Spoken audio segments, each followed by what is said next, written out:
Good morning. Morning. I hope everybody's having a great morning. First and foremost, thank you guys for making time and being here today and joining us in our first SHAC meeting. So welcome to our first SHAC meeting of the school year. If you have been here before, I know there's a couple of parents that attended last year. We do have a couple of meetings throughout the year, but this will be our first one to initiate this school year, okay? My name is Rigo Hernandez. I'm the Assistant Director of Special Ed. We have a great agenda that the team put together with a lot of great information that our presenters will be sharing with you this morning. But before we get to the agenda, I'm going to have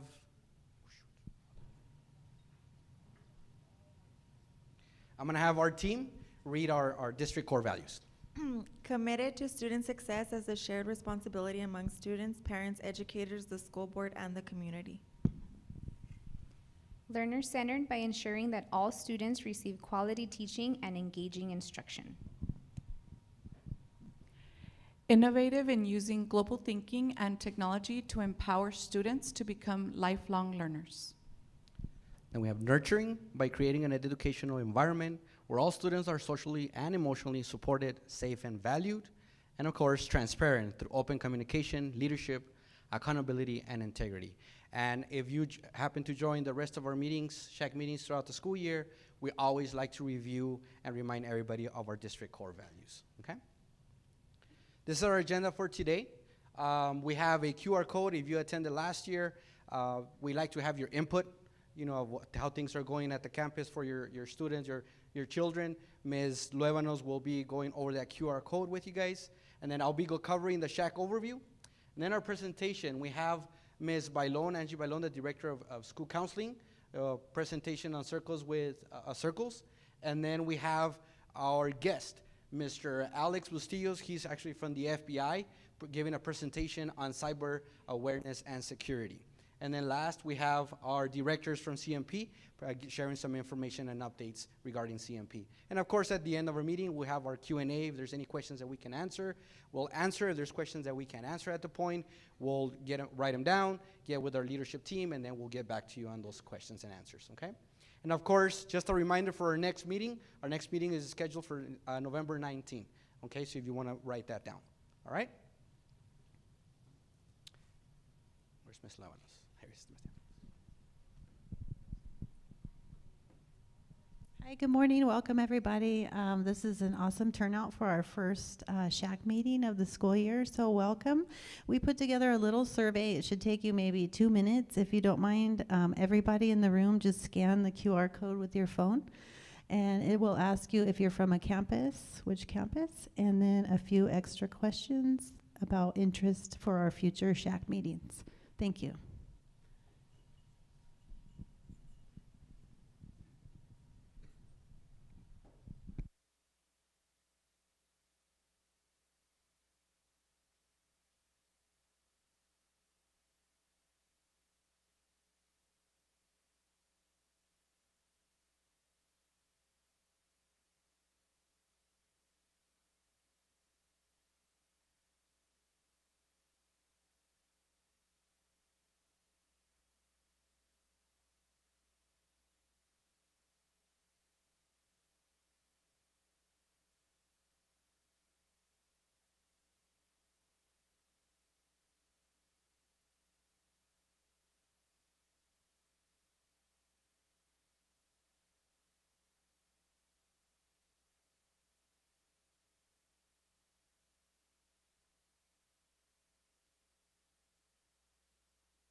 All right, so it appears almost everybody's done. Thank you so much, guys, for answering those questions. Ms. Deb will generate that spreadsheet and send it to us, and we'll go through the questions as our presenters are presenting. If there's anything that we can answer, we'll answer it before the end of our meeting this morning, okay? So pretty much we want to share this year. They asked me to be part of the SHAC team, this phenomenal team that we have. These are the individuals that compose our SHAC team. For this school year, we have, of course, myself, Mr. Hernandez, Assistant Director of SPET, Mr. Swanson, our Project Director of ACE is here as well, Ms. Miriam Marquez, Family Engagement, Ms. Deborah Luevanos, our Public Relations Manager is here, Ms. Castro, Secondary Curriculum and Instruction is here, Ms. Amanda Rueda, our Assistant Director and Data of Accountability is also joining us, Ms. Crystal Fuentes, District Testing Coordinator, right over here, and she's also translating for us as well. We have Sergio Scheides, our Child Nutrition Program Finance Director. He's, where are you, Sergio? He's back there. And then we have Carlos Villalobos, our Director of CMP. He's right there. Ms. Idalia Valdez, Clen ISD Head Nurse. Where's Ms. Idalia? I saw her there. She is. Ms. Lucero, our Chief Technology Officer, right over here on my right. Ms. Adriana Maciel, Pet Coordinator. She was not able to join this morning. We have Ms. Jaylene Shao, our Public Relations Secretary, standing back there. And then we have Ms. Martinez, Benefits Coordinator, right over there. And we also have Mr. Frank Macias, our Director of HR, joining us this morning. So thank you for joining us. What is SHAC? So pretty much SHAC helps parents and the community, such as yourselves, myself. I'm an employee, but also a parent, a student. My child goes to early college. So it gives us a voice in issues that impact child health, whether it's about school meals, staff, wellness, vaping, recess, bullying. This is a time where you can provide that input, and resources to us district staff so we can take it to our leadership team so that we can share and see how we can come up with solutions on any challenges that our students or children might be facing throughout the year in every campus, okay? For every SHAC meeting, there are requirements. There are a couple of requirements. The first requirement is that we must hold 4 meetings throughout the school year, spread out. Our team has done a great job creating a flyer. Those flyers were sent out to campuses. They're posted visible at the front office so parents are able to see when the dates and location of those meetings throughout the whole school year. Within those requirements, we must post and notify parents with 72 hours of the place and location, which the flyers were sent out. There were outcalls sent out to parents as well, started off last Monday. So we're trying to reach out to the community and let them know and make them aware of these meetings. And of course, all meetings will have to be audio and video recorded. So if you're not aware, if you didn't notice, these meetings are being recorded right now. And of course, once the meeting's over, we have 10 days to upload the recording and the agenda and the minutes up to our district website. Okay? This is our website. At any point in time, if you're here today, but if you're not able to attend any other SHAC meetings throughout the school year, at any point in time, you can log in, go to that date. You're able to access the recording and the agendas and any resources or information that was shared during that particular SHAC meeting. All right? All right, so our first presenter, we're going to have Ms. Angie Bailon. She will be sharing some important information. Before Ms. Bailon starts, guys, I want to share Ms. Bailon has done a great job training our district, our general ed counselors, but not just our general ed counselors. As you all know, I'm the assistant director of SPED. She has involved all of our SPED counselors as well. So any of the training that the general ed teachers receive, our SPED counselors receive it as well. So I appreciate that, Ms. Bailon.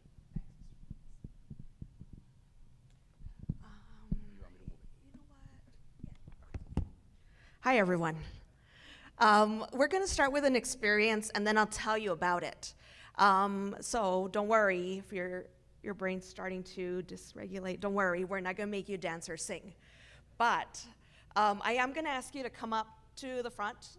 I want you to feel what a simple circle's like. So I'm going to have you, we're going to make an oval here. So if you're in the room, I'm going to ask you to come up. So come on up.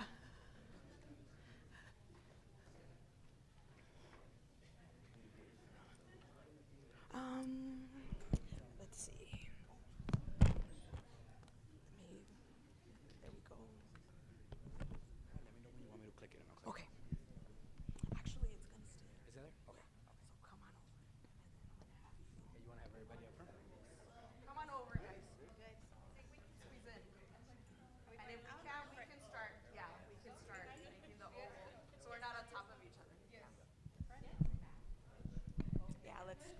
There you go. Thanks, guys. Wow, we have a full house today. Okay. So I'm going to come in here, and I'm going to go start this way. All right. So don't worry, because you're always going to have a choice to participate or not, so don't worry. Welcome to our circle today. This is a safe place where everyone's important, everyone is loved, and everyone is perfect just the way that you are. Our talking piece, because it's a big group, you know what? We're going to use the koala bear. The talking piece is the koala bear. The person holding it can speak without interruptions, while everyone else has an opportunity to listen. The talking piece will be passed around the circle from person to person, and it's always okay to choose to pass. Okay? It's always okay to choose to pass. So, I want to know how everyone's feeling today. So we're going to start with how are you doing today on a scale of 1 to 5. 5 would be an extremely positive emotion, like very happy, or very, I was like, what's this noise going on over here? Very happy, very excited, extremely on the extreme end. A 1 would be on the opposite, but also extreme. Extremely nervous, extremely anxious, or extremely overwhelmed. So how are you all doing today on a scale of 1 to 5? There's a lot of us and we don't know each other, so I'm gonna ask you to say your name, your role, and how you're doing today, okay? So I'm gonna start. My name's Angie, I'm the Director of School Counseling, and I'm gonna take the talking piece. And I'm at a 4 today. I always get a little nervous, so I'm at a 4 today. Or you know what? We can use the mic as a talking piece since there's a lot of us. Let's do that. So you want to take that one? Okay. Hi, my name is Sarah Borrego. I'm from Child Nutrition Department. I'm about a 3 this morning. Hi, good morning, everybody. My name is Mr. Villalobos. I'm the Child Nutrition Director. I'm actually at a 5, surprisingly, so I'm a little positive today, and I'm excited to be here with you all. Good morning, Rigo Hernandez, Assistant Director of SPET. Those of you who know me, I'm always a 5. I'm always happy, and right now it's just seeing you all here. I mean, it's a great turnout. I appreciate you all being here. Hello, everybody. My name is Gisela Lucero. I'm the Chief Technology Officer for the district. And right now, I'm at about a 3. I'm a little stressed. I have a lot to do, but I'm here today. Hi, my name is Amanda. I'm Assistant Director for Data and Accountability. I'm going to say I'm a 5 because you guys are giving me the energy of positive. You guys are rubbing off on me. I'm Idalia Valdez, the lead nurse for our district, and I'm also at a 5. Good morning, Miriam Marquez, Family Engagement, and I am at a 4. Good morning, Manny Frausto, CMP Director, Aramark. I'm at a 4, feeling a little bit under the weather today. Good morning, my name is David. I'm a parent from Clinton Junior High, because that's much shorter and easier to say. And I'm at a 5, I'm feeling good today. Good morning, everyone. My name is Sergio Chaides. I am a finance director at Child Nutrition. I'm at a 4 due to my allergies right now, so yeah. Hi, good morning. My name is Maria Pantoja. I'm a parent from Horizon High School, and I'm at a 4. Hi, good morning, everyone. My name is Natalie. I'm the benefits clerk, and I'm at a 4 today. Good morning. My name is Jalen Cho. I'm the PR secretary, and I've already had my coffee, so I'm feeling pretty positive at a 7. 7, all right. My name is Dwayne Wisniewski. I'm with Child Nutrition. I'm the director for the Child Nutrition, and I'm at a 4.5. Not quite there, but better than just 4. Good morning, everybody. I'm Carla Chavez. I'm the health teacher at Mountain View High School. I think I'm feeling at a 5. Not bad, not bad. Good morning, my name is Valerie Brandon. I am representing Clinton Junior High. I'm the 7th grade health and PE teacher. I'm feeling at about a 4, kind of got a little bit of a headache. Good morning, I'm Jessica Frausto. I'm the PE health teacher at SICA. Today I'm about a 4.5. Good morning, everyone. I'm David Gardea. I'm the health teacher at Clinton High School, and I'm feeling pretty good today. I'm feeling about a 5. Good morning, I'm Sandra Bertoldo, representing REMS PE. I'm a 4. Mondo Moreno, HMS PE teacher, 4. Darío Nevares, PE coach at EMMS, 4. Good morning, Cristian Ramirez. I'm a PE teacher at DHE, and I'm at about a 4. Alejandro Gandara, PE teacher at Red Sands. I'm 5. Hello, my name is Cecile Relas. I am a parent, and I'm pretty much always at a 5. Good morning, everyone. My name is Cynthia Acosta. I am a Sika and Carol T. Welch parent. I am at a 5. I've been part of the circles, and it's amazing. Hola, buenos días. Mi nombre es Ileana Treviso. Yo creo que me siento en un 5, me siento contenta, me siento feliz de estar aquí, de poder participar siempre que haya oportunidad. Y quiero comentar así pequeño, mi hijo es Ian Treviso, que él participó en marzo, que estuvo con los consejeros dando los 2 días las juntas, entonces sé de qué se trata esto y lo apoyo porque es muy bueno para los niños. Bill Swanson, ACE Project Director. I'm at a 5 today because I get to see a lot of people I haven't seen in a while. It makes me super happy. Good morning. My name is Flor Donacio. I'm a parent, and I'm at a 5. Nobody complained today. My kids went to school, no crying, and I got an hour out without my little one, and I'm drinking coffee, so I'm good. Good morning. Aaron Fuentes, health teacher at HMS. I'm at a 4 this morning. I'm Maria Lopez, parent at Sika, and I'm at a 4. I'm a little bit nervous today. Good morning, Norma Torres. I am a Clinton High School parent, and I am at a 5 today. Filiberto Torres, Horizon High School PE teacher. I'm at a 5. Anthony Mata, PE teacher, Horizon High School, and I'm at a 4. Manny Chavez, PE teacher, East Montana Middle School. I'm at a 5. Gerardo Alonso, PE teacher, Horizon High School. I'm at a 5. David Chavez. I have 3 boys, 2 junior high, and then 1 at Sika.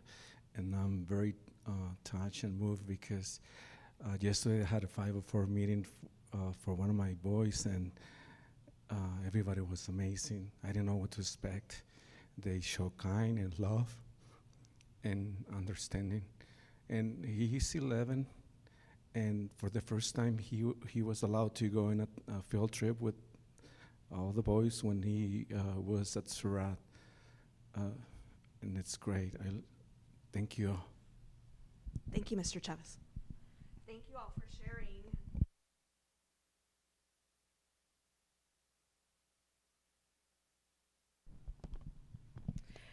The next thing we're going to do is we're going to regulate our brain. And so that part is to get our brain ready to learn everything we're going to learn today.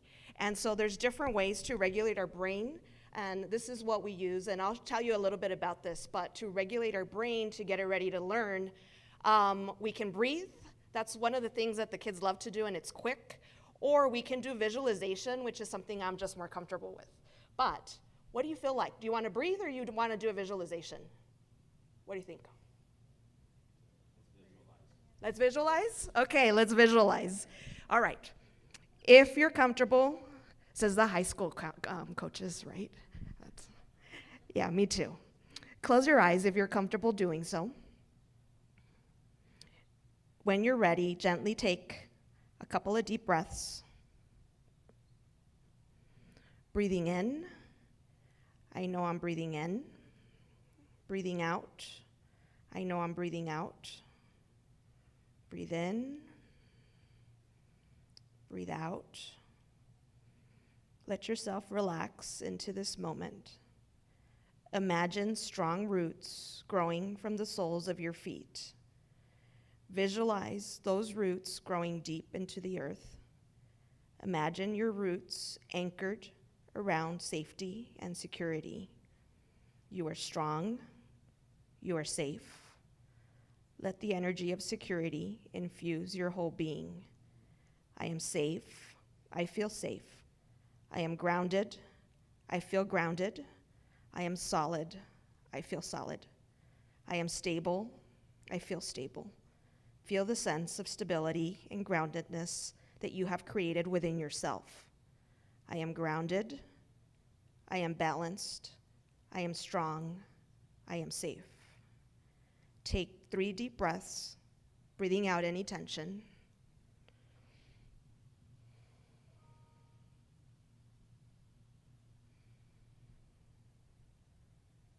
When you're ready, bring your awareness back to the room. I'm gonna show you one of them that the kids really, really like, and it's called the sopita breathing or the cupcake breathing.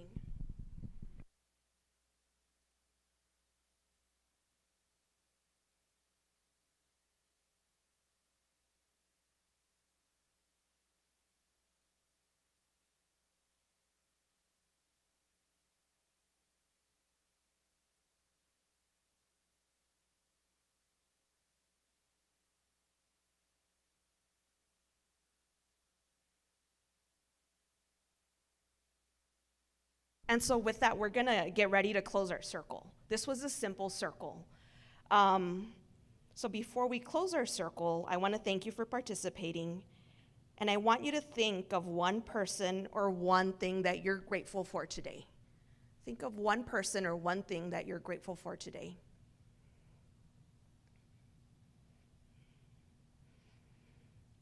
Send them some good vibes. And with that, we're gonna close our simple circle. All right, thank you guys for participating.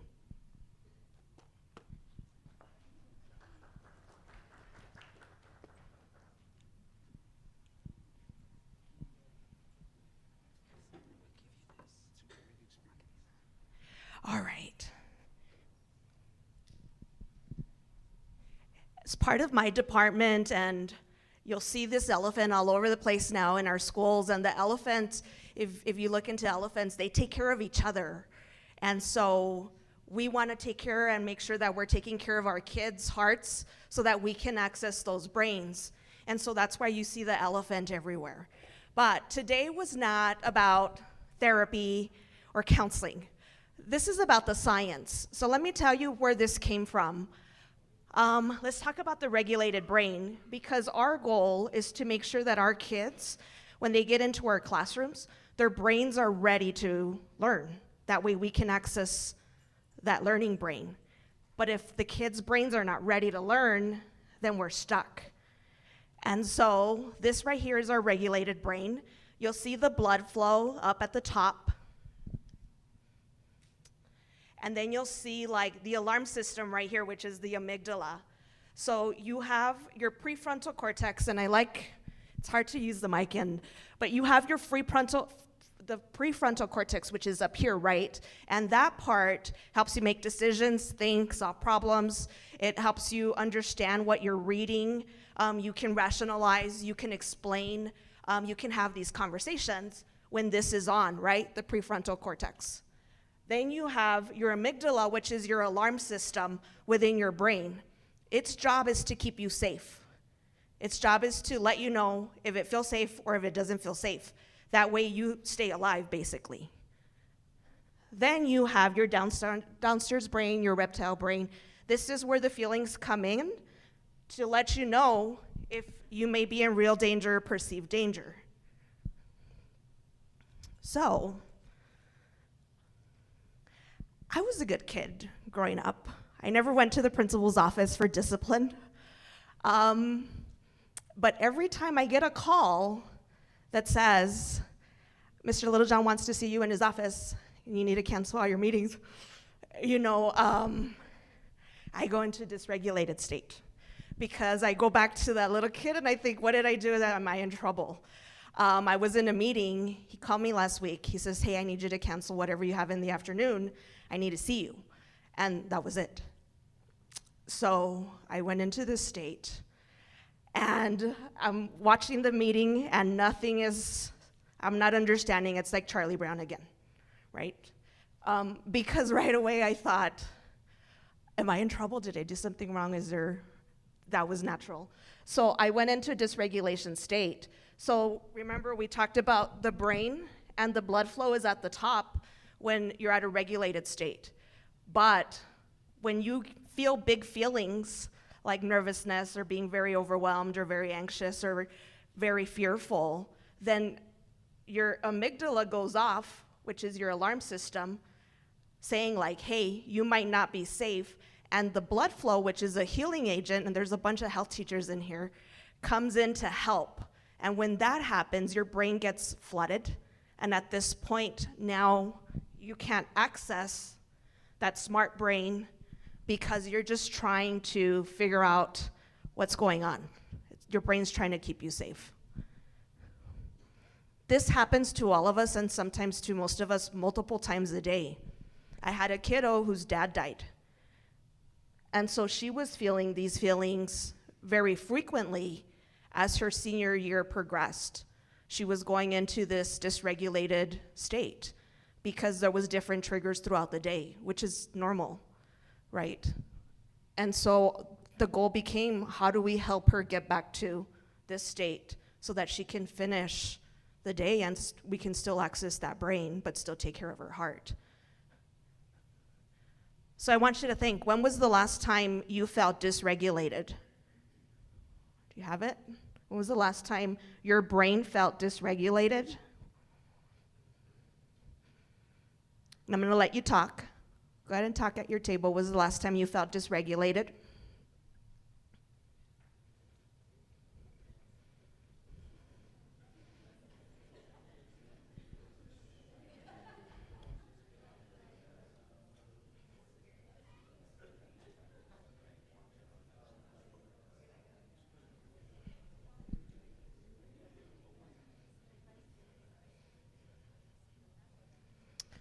Okay, and the next question is, what did you do to help you get back to regulated state? What did you do to help you get back to a regulated state? So I'll let you talk. What did you do to get back to regulated state?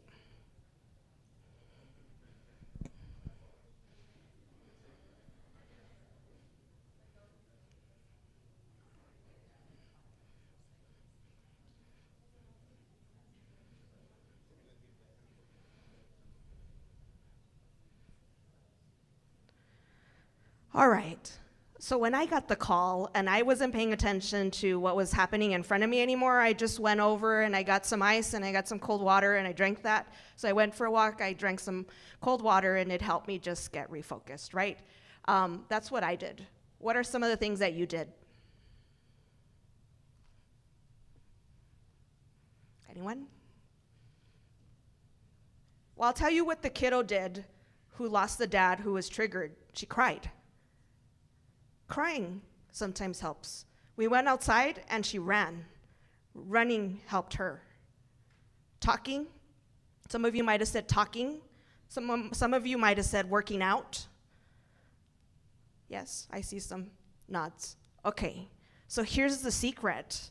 Tapping into the senses when there's big feelings in the room is gonna help regulate the brain. So Mr. Macias, when you have those angry parents in your office, give them the cold water and walk away and have them drink some and sit with it, and then come back. Because naturally, we're tapping into the senses, so the brain will start to regulate.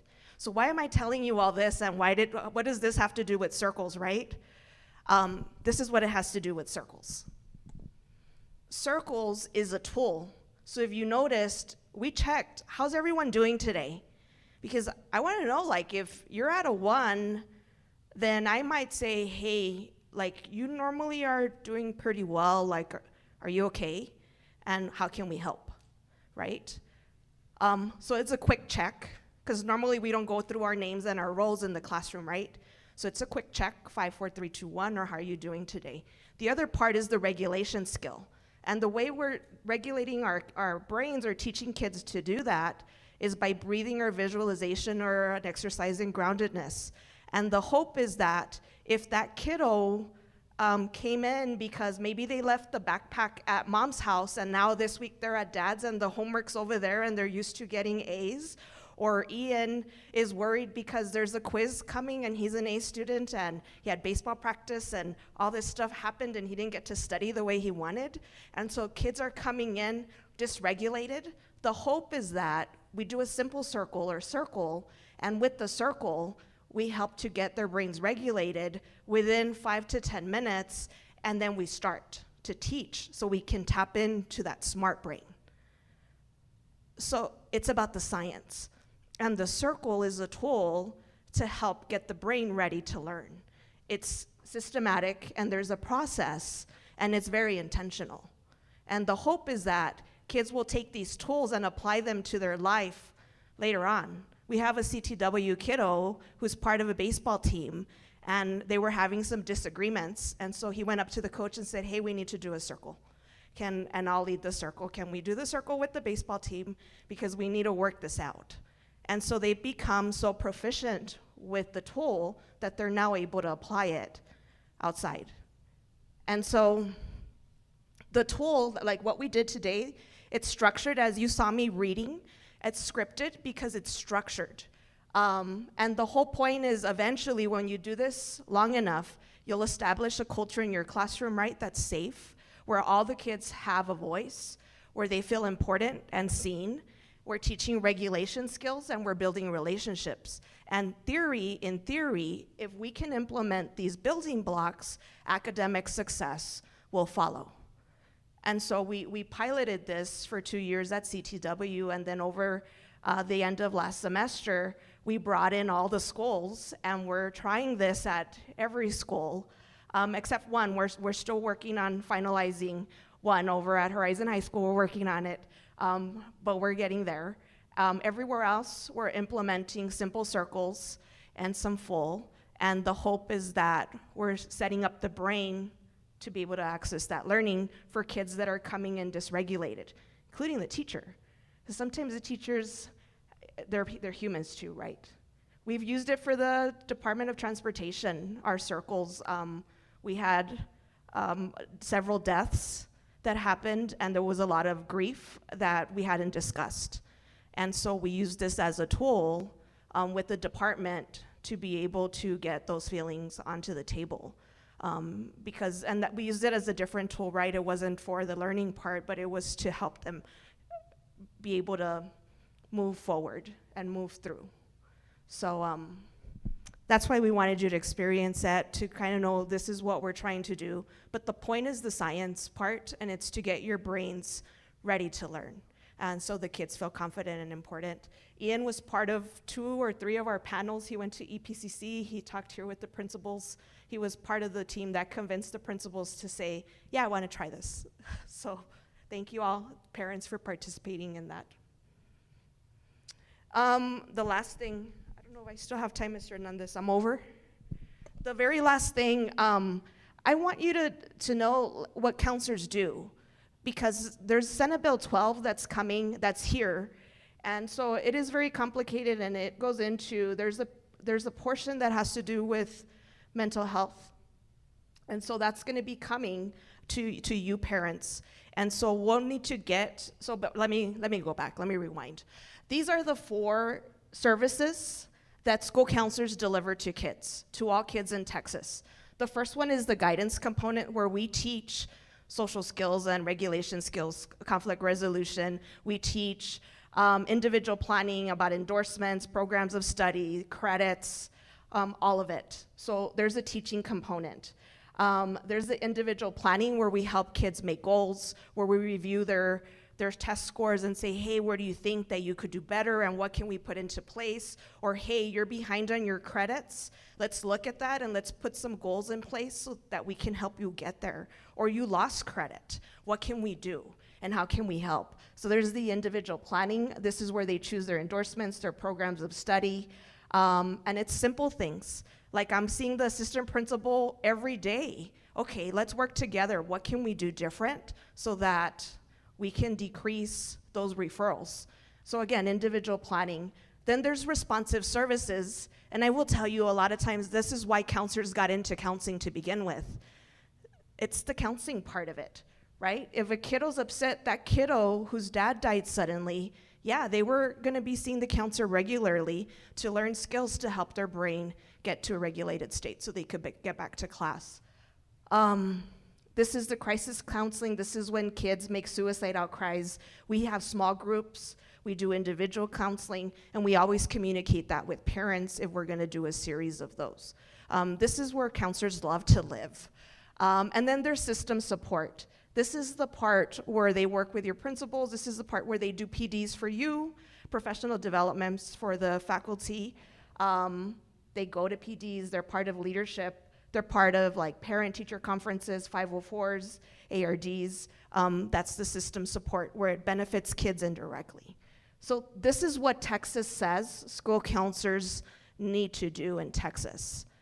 The new law, Senate Bill 12, is saying we need to get your permission, parents, to do this part, the responsive services. So if I'm not doing well today and I can't, the regulation skill in the classroom was not enough and I really need to talk to someone, I need your permission to be able to see that kiddo. And so what right now we're working on is that permission slip.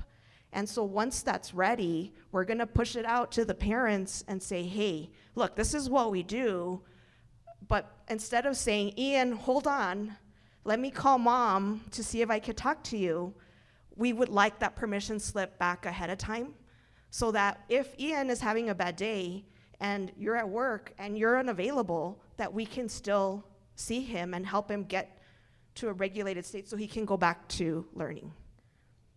So that permission slip is part of the law, and so we are in the works of getting that out. That's a small snippet. Once we get that rolling, I'd like to come back and tell you more about that, but I wanted to show you, like, this is what we do as counselors, and what we're asking permission to do is that responsive. If we ever want any of your kiddos to be part of a series of small group sessions, we always send home a permission slip. But this law is asking us to ask for permission for just to see a kiddo if the AP refers them, or if they refer themselves, or if their friend just died and they're not okay, we would need to call and ask permission unless we have this on file. So that's coming. So I wanted to bring that up because that's new to the new laws that came up. Okay.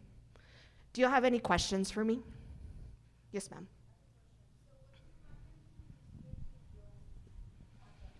Okay, that's a great question. She said, what's gonna happen with students that don't have consent? That's great.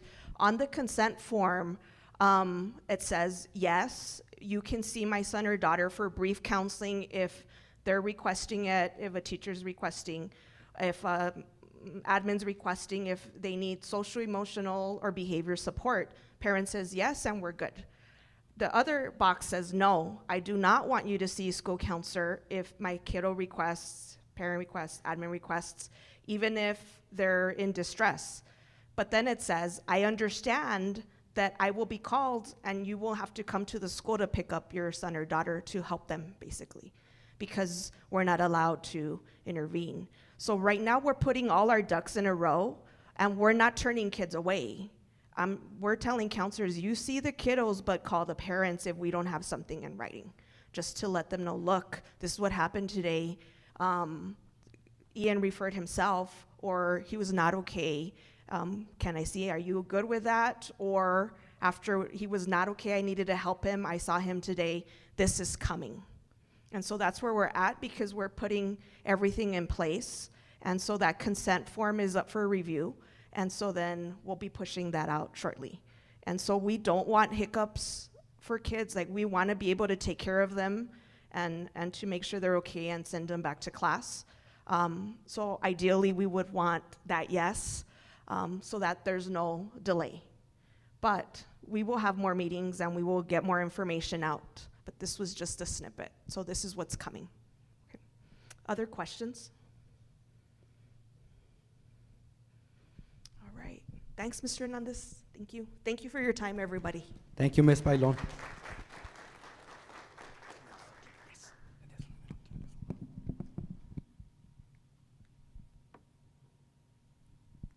Thank you so much, Ms. Bailon, for sharing that valuable information on how circles are used as a tool to make sure that we are supporting our students throughout the school year. So appreciate that, Ms. Bailon. Thank you so much. Our next presenter, guys, is Mr. Alex Bustillos. He's actually from the FBI. Mr. Bustillos did present it to us last school year towards the end of the year, and his presentation is it's very valuable information. We met as a SHAC team earlier, and Ms. Lucero had his contact info, and we're like, let's reach out to Mr. Bustillos. Reached out to him, and he was like, absolutely. He brings more than 17 years of experience in the FBI, so I hope you enjoy his presentation. Let's welcome Mr. Bustillos. Good morning. While I set up, if you all need to get a refresher, by all means, please do so, because it's going to be a bumpy ride.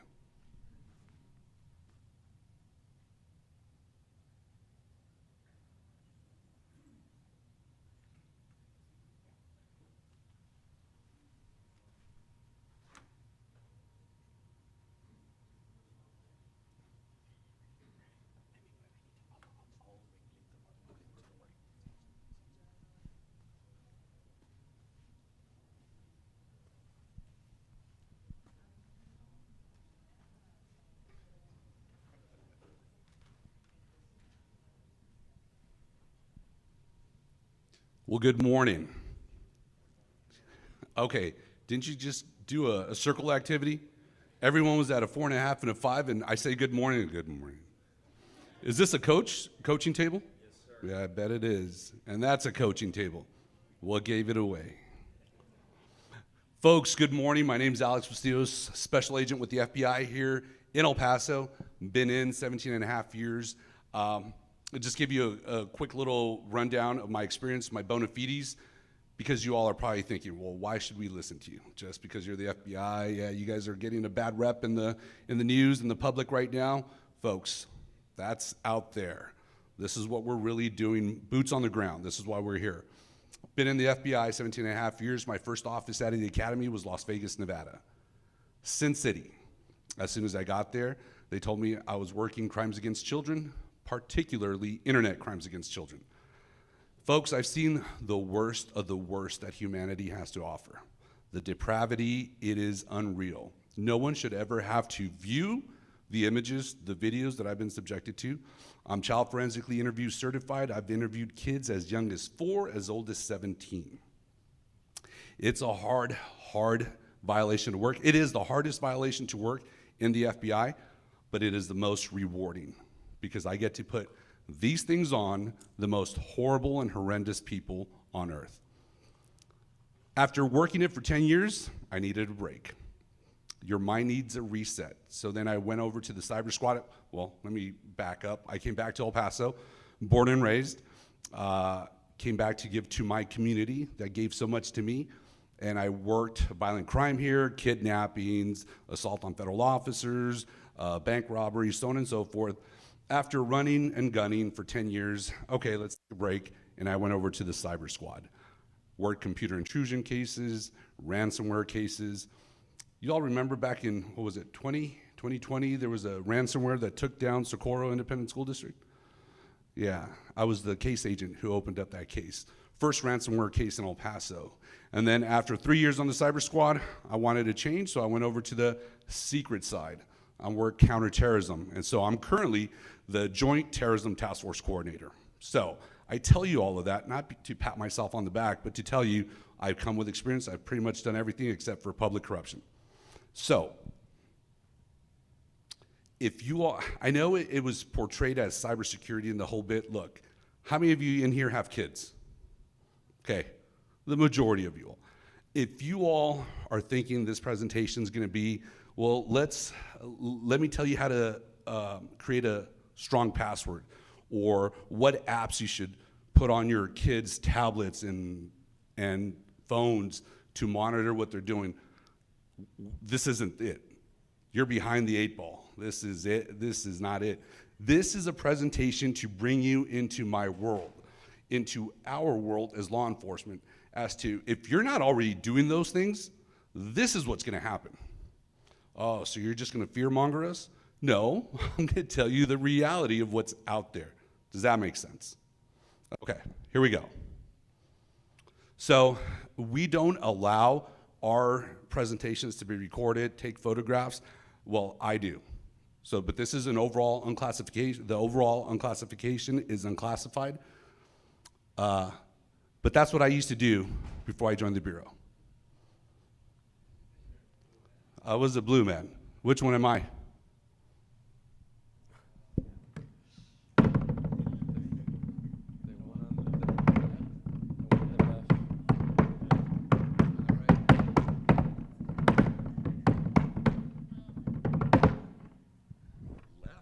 I'm the one on the right. That's what I did. That's what I did before joining the Bureau. Why I tell you that is because I'm also a backup recruiter. So if anyone wants to join the FBI, FBIjobs.gov, FBIjobs.gov. Look, I'm going to be honest with you.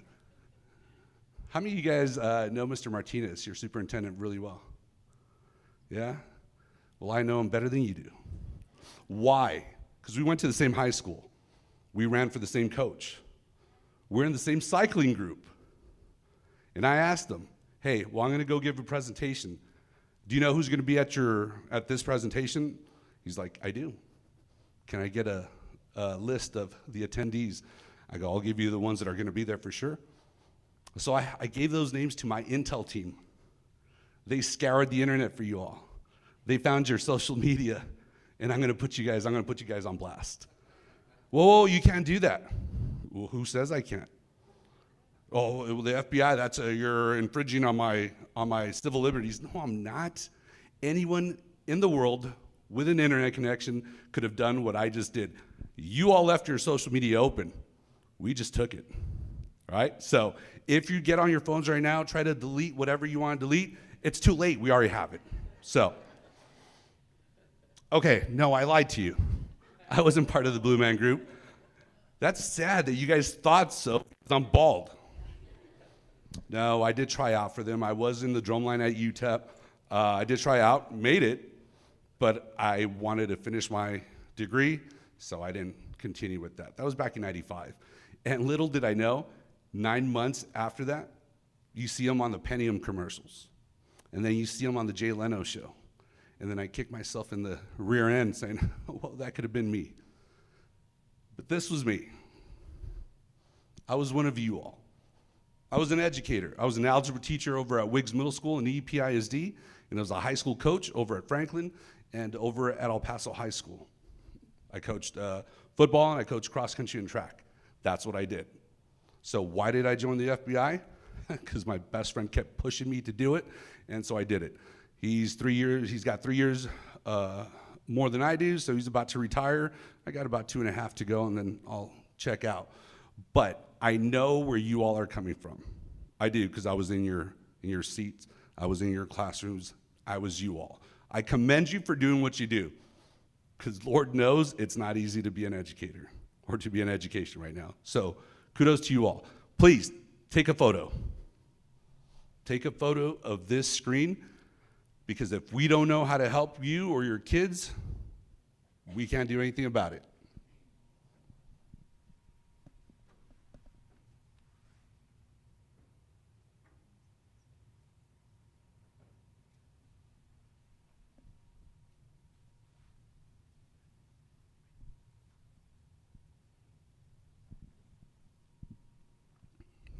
Fair warning, I gave this presentation to Region 19 last October. It was a 3.5-hour presentation. Don't worry, I'm gonna give it to you in about an hour. 50 minutes, give or take. You all ready? You guys, where's Ms. Bailon, our counselor? Yeah, your brains are all regulated, right? Yeah, I'm gonna make it mush. We're gonna dysregulate your brains right now. Welcome to our world. Here we go. I used to teach math, statistics, numbers are great. You read those to yourselves. But the very last statistic that's going to be on here is probably the most important and the most impactful. This one.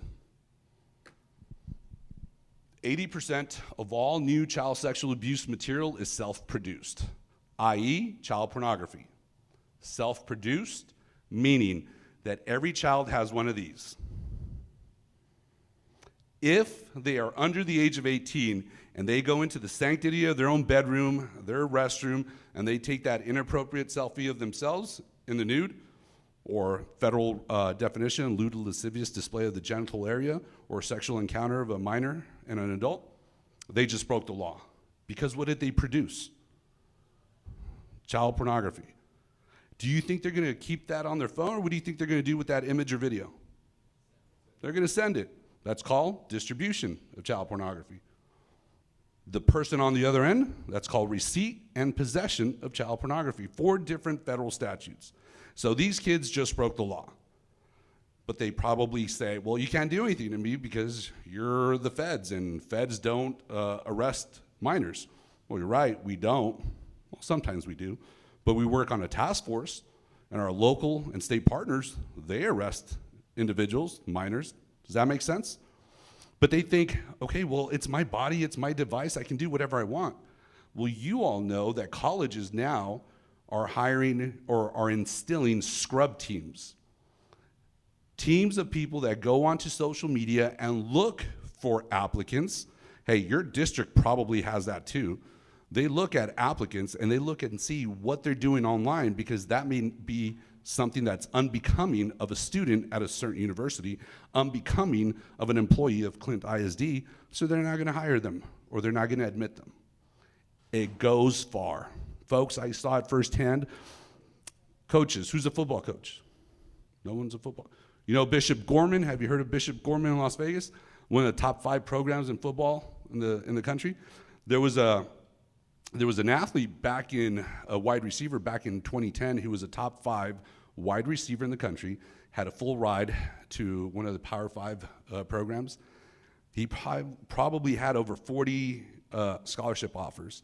He was at a party, read Solo Cup, was drinking. He's not taking selfies of himself. Someone took a picture of him, posted it online. The university pulled his scholarship. Folks, it happens. Tell your kids, please tell them to be careful. What's that one? Twitter, Instagram, Snapchat. And that's where we found a lot of you guys. Just wait till we post your pictures up here. Do you know the rest of those? No? Some of you use WhatsApp. But if you don't know what these apps are, who does? Your kids, your students, your own children. Hey, Agent Bustillos, those are old. That's so 2018. We're in 2025. I got you covered.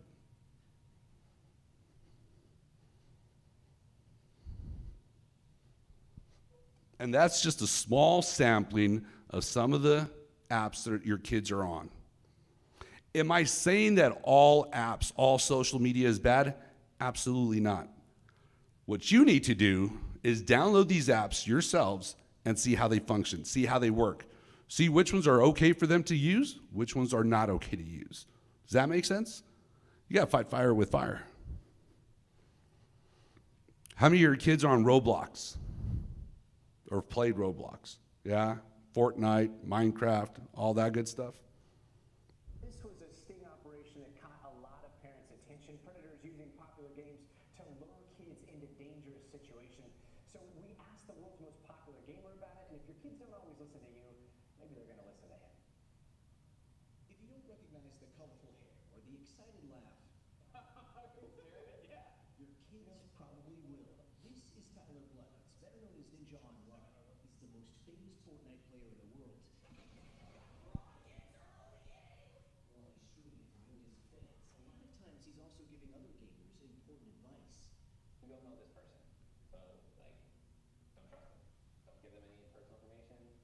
Those words after a recent undercover investigation in New Jersey netted 24 arrests. Accused sexual predators using some of the world's most popular games like Fortnite and Minecraft to prey on teens. All charged with second-degree child labor, all but one, a registered sex offender, released on bail. Among those arrested, a police sergeant allegedly using a messaging app called Kink to set up a meeting with a girl he thought was 15. He's now suspended, authorities said, and on house arrest. Oh, it goes on for another 3-4 minutes. Who's on the screen? Who? Police sergeant. Someone who took an oath like I did to serve and protect.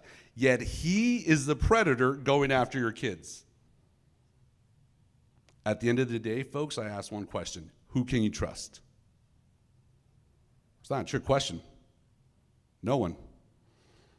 It was just on FitFam. Didn't you see an educator just got busted for child pornography or got convicted of it here in El Paso? Folks, we can't trust anyone. You can trust yourselves that you're doing right by your kids, and you can trust that your kids are doing the right thing. Aside from that, I don't know what to tell you. Well, no, Agent, you're supposed to tell us how to help our kids. Look, at the end of the day, you can install third-party apps on the devices so you can see what your kids are seeing in real time. By all means, go do that. We're not in the business of selling you an app or a service. You can take your kids' devices away at a certain time at night. Do whatever you have to do. Don't give your kids devices. They're going to find a way. The best thing that you can do for your children is talk to them. Talk to them, let them know that you have an open door policy that they can come and talk to you. That's the best thing that you can do. Look, how many of you are from El Paso, born and raised? Raise your hand. Okay. What did you all do between the ages of 14 and 21? Don't lie to me. Go to Juarez. Look at that, the partier. It seems like this table is the party. I love that they are participating. Coaches, I'm going to call on you. I'm going to call on you. You guys you're not making eye contact. You're like, if we don't make eye contact with me, he's not going to call on me. But this table, you were a partier, I could tell. No, of course not. You went to Juarez. Did your parents let you go to Juarez? Absolutely not. I went to Juarez, and I'm a federal agent now. Do you think my parents said, yes, by all means, mijo, go to Juarez, go party it up, go get drunk? You think they let me? No. Did I still do it? Absolutely. Okay, that was then. This is now. You can take devices away. You can stop them. They're going to find a way.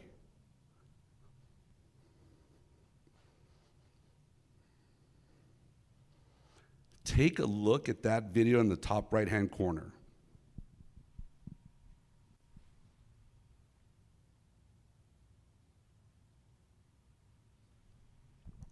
It's a drug deal gone wrong. This is what your kids are subjected to. Guy has an AK-47. Guy has a 9mm, shoots. Guy returns fire. Pop, pop, pop, pop. Let's go. Back and forth. Luckily for those two mopes, they are horrible, horrible shots. They didn't hit each other. Lucky for them. But there's always collateral damage. Check out the passenger door. Yep, she got hit. World star, fights, drug deals in the middle of the day. This is what your kids are subjected to, but let's not act like we're so innocent. How many of you all remember Faces of Death? You remember Faces of Death, right? But you needed to know a best friend who had a cousin, who had an uncle, who worked at a Blockbuster, who could give you the tapes under the table, right? Right? And then you could only have them for about 3 days, then you have to give them back, whatever. You have a big old party, people. You understand what I'm saying? Now, it's all at the touch of a button. What is that the theme to? The Walking Dead. I love this table. Remind me, you guys are going to get some goodies. The rest of you? I'll answer now. It's the theme to The Walking Dead. Why? Because as a society, this is what we have become.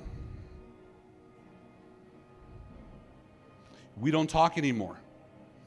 We don't say hello. We don't say good morning. Our faces are buried into our devices. Did you all see what happened just recently when someone got killed? The Ukrainian woman? And no one helped her? What's happening to us as a society? Folks, you have to take care of each other. You have to take care of each other. Okay, what's okay and what's not okay to post? Look, dads in the room, you guys get a pass. Moms, I'm coming down on you. Every female in here, I'm coming down on you. Why? Because Miss Bailon, we're going to role play. She's like, what? I'm just going to go get some coffee.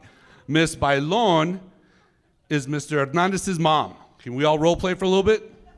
Not that kind of role playing. Folks, get your minds out of the gutter. Mom, what does every mom do on the first day of every new school year? What do you do? Post a picture. Post a picture of who? My kids. Oh, so Rodrigo, que chulo. Mira tan precioso. So Ms. Bailon, what does she do? She puts on that, is it Red Sands Elementary? Is there a Red Sands Elementary here? Okay, puts a Red Sands Elementary t-shirt on him, right? Pobrecito Rodrigo, he gets woken up at 6 in the morning, toda la baba, his hair's all mess, right? And she takes that picture to post it on Facebook, upload it to Instagram, and get what? Likes, thumbs up, hearts. Why? Why do you need that validation so much that it kills you? Am I telling you not to be proud of your kid? By all means, be proud of your kid. Do you know who you're sharing that information with? Oh, I'm sharing it with my friends and family. Are you sure? Because what did you just tell the whole world?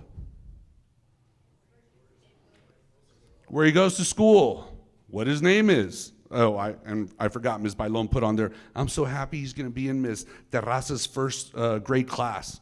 You just told him what school, what his name is, what he looks like, who the teacher is. You don't need that creepy white van with no windows, with a sign that says free puppies or free candy waiting outside the school. You just told the whole world.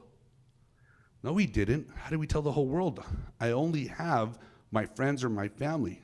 Are you sure? Because, like I told you, I'm going to put some of you on blast later. If you don't know this, know it now. Every time you take a picture with your cell phone and it has your GPS on, you embed metadata into that picture, EXIF data. Data that you can't see with your own eyes, but it's there. Data such as the time the picture was taken, the device that took the picture, but most importantly, and most dangerously, latitude and longitude. You take that picture, you take that photo, you put it into an app that's called, what is this? Photo EXIF Editor. It's a free app. I have 2 on my personal phone. 2 on my personal phone that you can download from the store.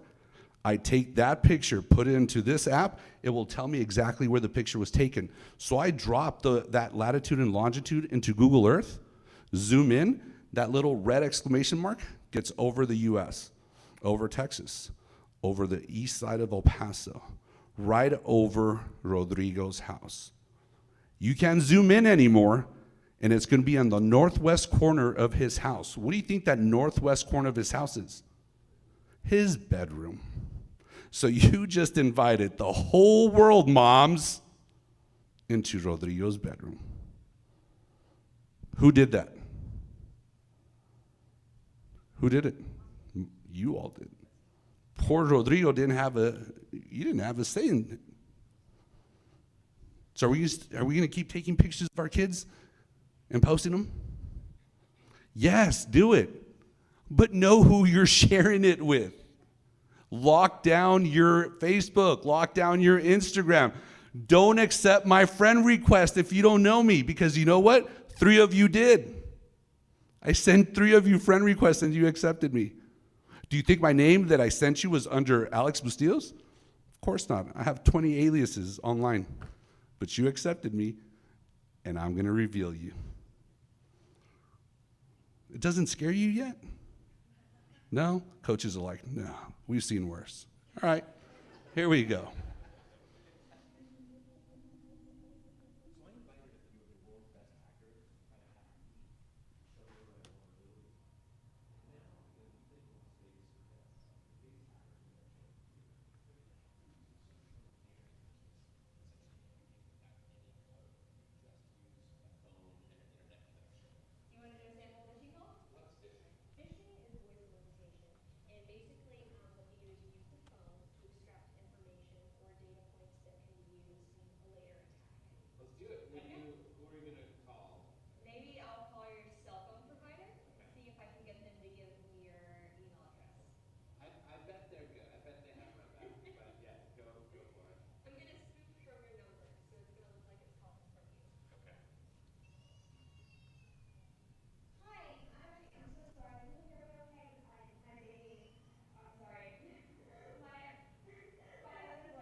And that was all through social engineering. For those of you who do have Facebook, the About section, you have no idea how many times we come across actual Facebook accounts. Under the About Me section, you have your true date of birth. Obviously, you have your true name, your date of birth, your true telephone number, your actual address, and then you wonder why you're getting your identity stolen. And then you're going to, I don't know, Horizon PD, El Paso PD, Sheriff's Office, my identity was stolen, woe is me, help me. Well, you just gave everyone in the world all your information. That was you. That was you. How many of you in here do not have social media other than Mr. Hernandez? Who does not have social media? Remember, don't lie. It's a federal law, United States Code, Title 18, 1001. You cannot lie to a federal agent. So everyone has social media? So why do you have it? To watch videos at night when you should be sleeping, but you're at 3 a.m. and your brain's just is being dysregulated, right, Ms. Mylon? 3 a.m. I get it. Everyone take out your phones. Take out your phones. This is where it becomes interactive. Take out your phones, and I want you to go to one of these websites. Either go to truthfinder.com or go to whitepages.com. Do it now. Go to truthfinder.com or go to whitepages.com, and I want you to search for yourself. If you don't want to search for your name, search for your significant other. Search for your boyfriend, ex, I don't care. Search for someone. Agent Bustillos, you're going to pull a fast one on us. You're trying to have us put our information into a website that you guys own. Now you want more of our information. Folks, we're the FBI. We already have your information. Do you agree? Yes, you agree. You agree. No, folks, this isn't us. These are data harvesting websites. I'll give you 30 seconds. See if you can find yourself.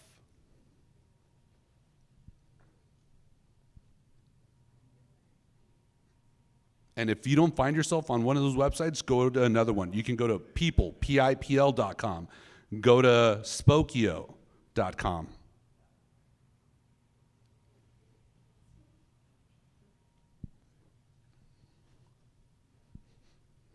Did you find yourselves? Did you find your spouse? Did you find an ex? Now don't go stalking them. Why is all your information out here? Because everyone has at one point filled out an application for either a mortgage, credit card, apartment, you name it, a loan, what have you. And even though the fine print says we're not going to sell your information, blah, blah, blah, blah, yes, they're going to sell your information. Now, can you take all of this information off of these websites? Yes. You can go to them individually and request formally through their About Us or Contact Us page or section. Now, if you have the time to do all that, because there's hundreds and hundreds of these data harvesting websites, by all means, do it. There are some services out there where you can pay them and they'll go do it for you, but what did you just give them? That paid for service. You just gave them your information. So now they have it.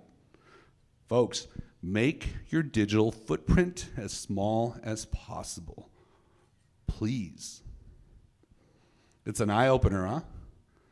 Sometimes it gives you your actual address, previous addresses, your telephone numbers, the whole bit. So for whatever it is, Christmas special, $1.99, the bad guy, if you provide whatever you provide over social media, they take that information, they plug it into one of these, now they have everything. Check this out. This app, this is called a hidden vault. Hidden vault. How many of you guys have heard of hidden vaults? No? A couple of you? Gotcha. All right, this is a fully functioning calculator. It works. You install it, it works. When you install it, you type in your passcode, and that passcode opens up what the name is, a hidden vault. If you all don't know how computers work, computers are partitioned. Your memory, it has so much memory. You cannot see the stuff that's inside the hidden vault unless you do a forensic exam on the computer or tablet or phone. Now, this is the only time I'm going to tell you how to be a parent. If your kid is at the dinner table and they got their phone and they're doing their homework, you need to come by and grab that phone and you go through it. You don't need to ask them for permission, because who does this belong to? You. It's on loan to them. Oh no, but I bought it with my own summer money, blah, blah, blah. Who pays for the service? You do. If law enforcement uses something to get an IP address, it's going to come back to you, the parent, not them. So you go through it. You go through their history. You go through their gallery. You look for text messages, emails that are inappropriate. And then if you don't find anything, you give it back to them. You're like, good job. Keep doing your algebra homework. And as soon as you walk away, they type in their string of numbers and they open up their hidden vault. And all the videos and all the messages and all the pictures that they don't want you to see are in here. Now, about 2 or 3 of you raised your hand that you knew about these apps. The rest of you did not. Folks, this app right here is from 2011. Yet you all didn't know about it. Only 3 of you. The way I found out about this app is I was working with Henderson, Nevada PD on our ICAC task force. And a Detective Holman said, Alex, let's go. You got to help me. We got to go to an elementary school where 70 second and third grade students were using this app to store and trade child pornography of themselves with each other. Wait, how does that happen? Oh, it's very easy. Mr. Razas, may I go to the restroom? Sure, Susie. Susie goes into the restroom, takes everything off, takes a picture of herself in the stall, sends it to little Tommy, tells Tommy, download it, put it into your hidden vault, and then delete it. And your parents will never know about it. 70 second and third grade kids were using this app back in 2011. Yet here we are in 2025, and only 3 of you knew about this type of technology. How do we know if our kids have these on our phones? Wives, how do we know if our husbands have these on our phones? Right? Look at the guys in here looking at me like, you mother, shut up. You grab that phone, you go to the store, you type in hidden vault, whether it's the Google store, the Apple store, whatever it is, type in hidden vault, and you're gonna see a bunch of different apps. They're gonna look like compasses, they're gonna look like folders, they're gonna look like calculators. If it says open, it's installed on your phone. If it says enable, it's installed on your phone. If it says update, it's installed on your phone. If it says install, it's not on the phone. Make sense? Pretty crazy? Second and third graders. So I work on the counterterrorism squad. And this is happening a lot, where kids do not want to take that AP biology test, don't want to take the STAR test, or just want to be funny. And they put out a fake hoax threat. Folks, we're taking it very seriously now.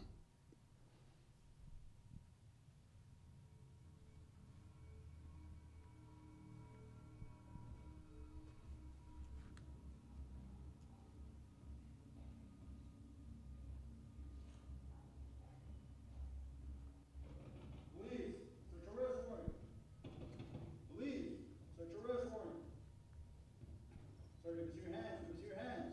And just up on your head. How many people in the house? 3. Let me do a little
judicial district attorney's office and our partners. Our united law enforcement community takes these threats very seriously. Do you all remember back in February of 23 where American Airlines had a flight diverted or brought back to the gate here in El Paso? Does that ring a bell? If you don't, quick story. It was a school organization, some school club out of Pittsburgh, PA. They came down to work with Cathedral High School. It was like missionary work or whatever, and they were doing good stuff for the city. All great. As they were heading back home, one of the kids sent out a message to one of his friends, but he was using AirDrop. If you all have an Apple iPhone or an Apple phone, you know what AirDrop is. Anyone in the vicinity with, 25 meters can get that message. Well, he named his phone before he even left Pittsburgh, PA. He said about 2 weeks prior, he named his phone, "I have a bomb." So anyone with AirDrop, got a message that said, "I have a bomb," wants to share a picture with you. So one of the passengers notified the flight attendant. Flight attendant called the captain. Captain's like, "Nope, let's go back to the gate." They call us. They call El Paso PD. We go. Everyone deplanes. We interview 130 people. We find out who it is. It was a kid who sent a picture to his buddy, and it was an innocent picture of one of the other classmates who was asleep, and it was a funny picture. But he forgot what he named his phone. Remember Meet the Fockers? You can't say bomb on an airplane? Bomb, bomb, bomb, bomb. Same thing. So what happened to him? He was arrested by our task force, the JTTF. So I'm the agent who had to call his mom. "How you doing, Mrs. Doe? What's going on?" "Yes, how can I help you?" "Well, I just want to let you know that your son, he's 16, he's here in El Paso, he's in our custody, he's been arrested for a hoax threat." "Wait, what?" "Yeah, it was a bomb threat." "Oh my God, no, he wasn't, he's a good kid, blah, blah, blah." "I get it, ma'am. Look, just so you know, he is under arrest, but we are not going to pursue federal charges." And she's like, "Thank you so much." "Yeah, but let me let you speak to our task force officer with Texas DPS. He has something to tell you." He grabs the phone. "Yeah, he's going to be in jail for the weekend. You're going to have to come down. We don't know when he's going to get out." At the end of the day, what did that family have to do? They had to pay restitution to American Airlines. American Airlines is in the business of making money. All those people that had to cancel their flights or had to get other flights and whatnot, yeah, upwards of $40,000. Now, if you have $40,000 burning a hole in your all's pocket for what your kids might do or might not do, that's on you, by all means. Let them go crazy. But we're taking it seriously. Tell your kids, don't do it. It's not worth it. Not worth it at all.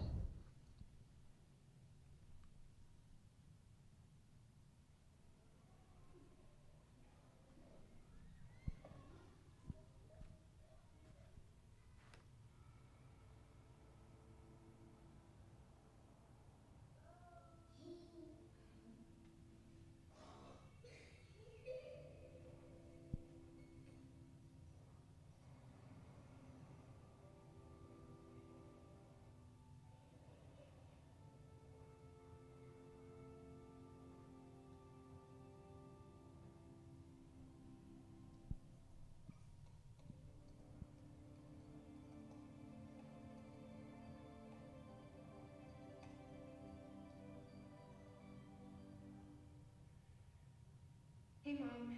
Hey, Dad. It's me, Ella. Well, a digital version of me, just a bit older. Amazing what technology can do these days, isn't it?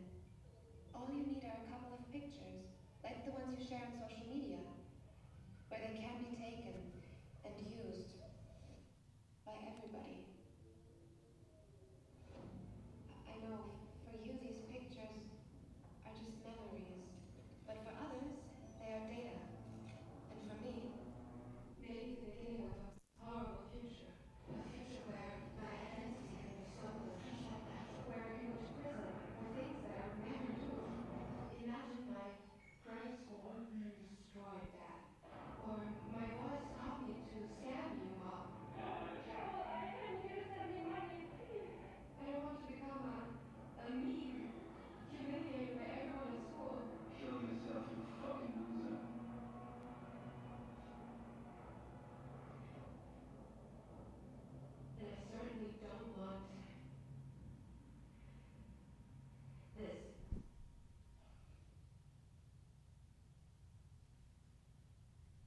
what you share online is like a digital footprint that will follow me around for the rest of my life. I'm telling you this because I know you love me and would never do anything to harm me. So please, Mom, please, Dad, protect my virtual privacy.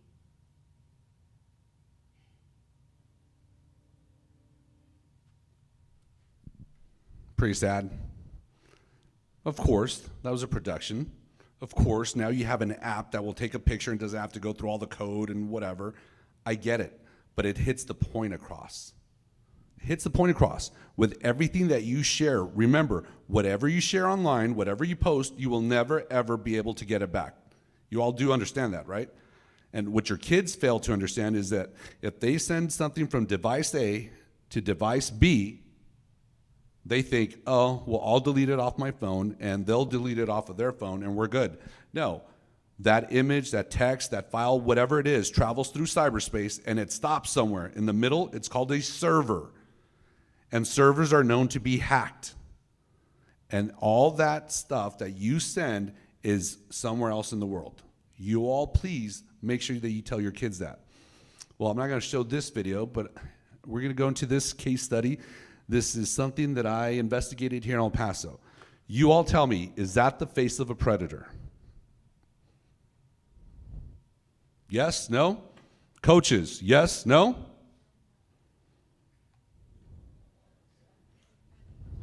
Looks like one. Why?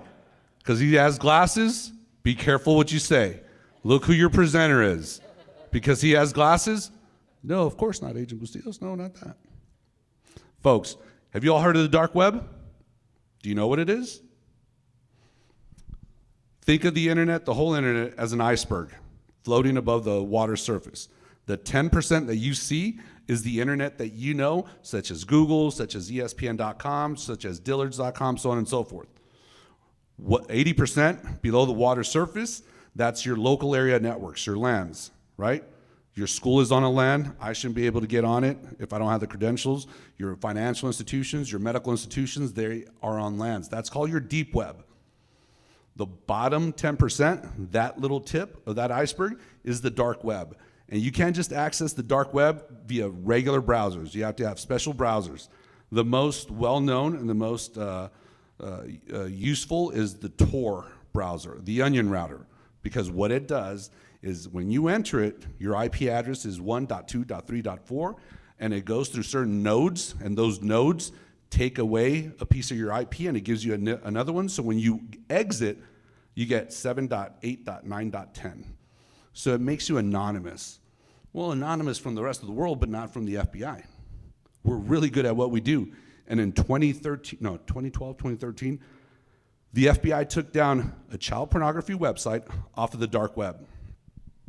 They sent out 12,500 leads across the world.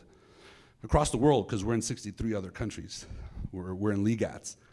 This is the one that they sent to El Paso, and this is the one that my supervisor gave to me. He said, Alex, here you go. Here's your lead. Get on it. I give it to my intel team, right? They're the brains behind the operation. We just get the kudos because we wear the blue jackets with the gold letters and we go kick down doors. They're the ones who do everything. So I get this packet, everything I need to know about my subject.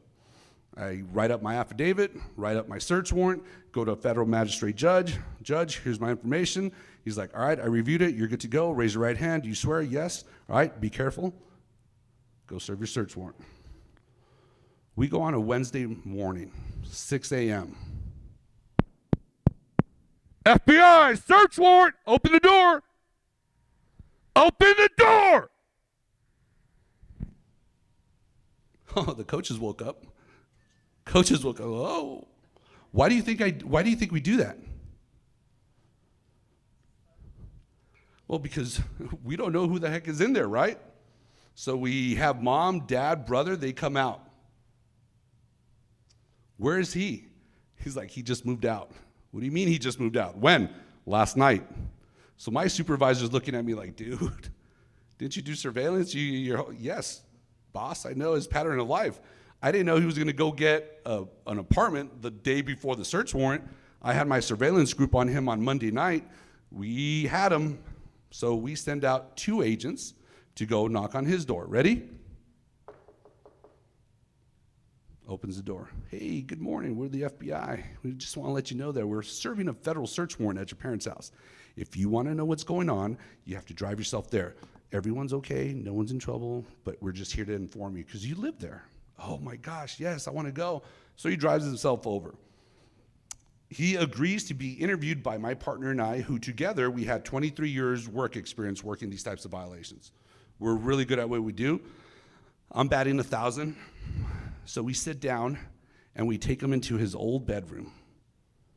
There's nothing in there anymore. And we decide to interview. I still had that clear earpiece because I had my radio on. So outside, we have our computer analysis response team, or CART. They're the ones who do forensics. They're like, hey, keep them talking because we're finding everything.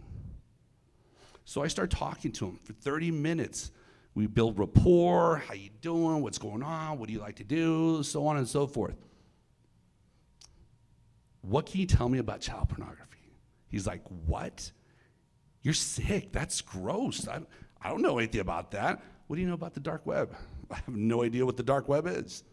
Who you're looking at right now was 21 years of age at the time of the execution of the search warrant, was recently married, expecting his first child in 6 months, and was at the university here in El Paso studying microbiology. He wanted to become a surgeon.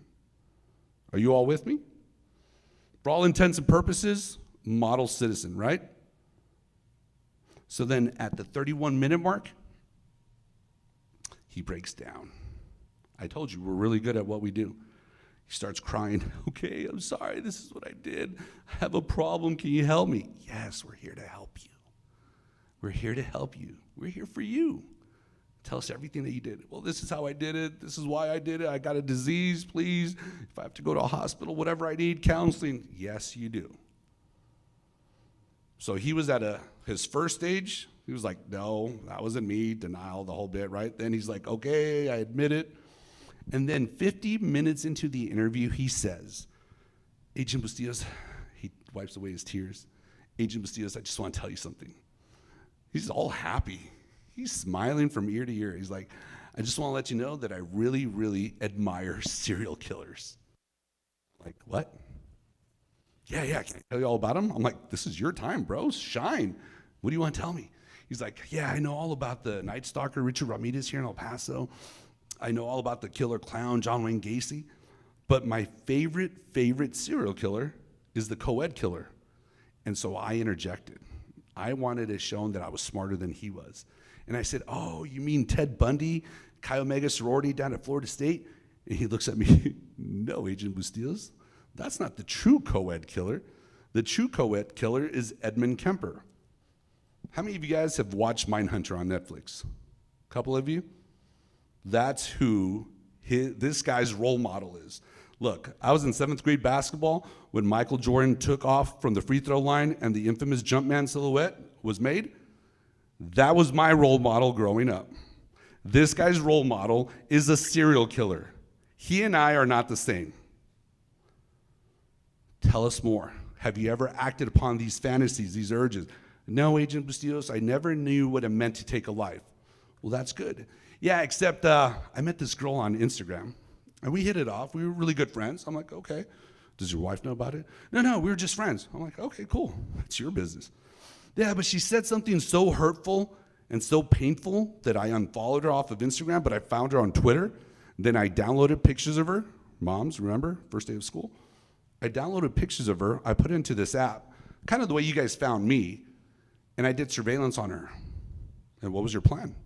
My plan was to take a tennis ball, put it at the end of my handgun, knock on the door. Whoever opens the door, kid, grandma, whatever, shoot, bang, bang, close the door, go find her and go kill her. I said, hold up, I need a timeout.